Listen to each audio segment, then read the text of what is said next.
Donc là, dans le bas de la parcelle, j'ai effectué une plantation de noyer hybride expérimentale avec l'aide et les conseils du CETEF du Puy-de-Dôme, Centre d'études techniques économiques forestières, où on a mis les 3 essences qui existent aujourd'hui de noyer hybride avec le père et la mère, si on peut dire, pour comparer à terme les résultats.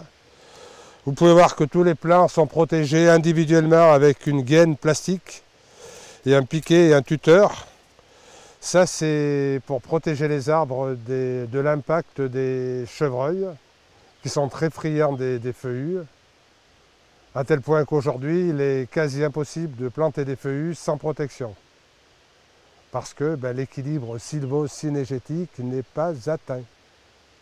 Ou du moins, il est difficilement atteint. Il est atteint avec un surcoût conséquent pour la personne qui plante, puisque la gaine et le tuteur posé coûtent beaucoup plus cher que l'arbre planté.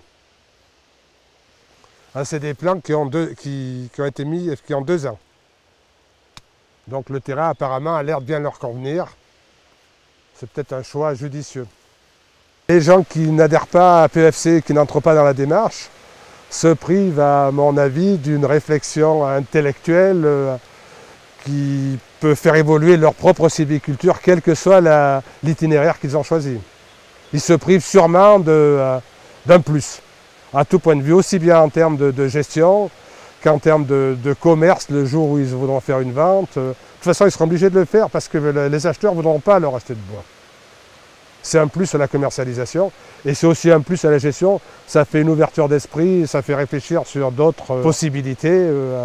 Pourquoi on garde un gros arbre alors qu'il n'a pas d'avenir à côté de noyer? Parce que ça fait partie du paysage, les pêcheurs sont contents, peut-être un pic noir viendra un jour. Voilà.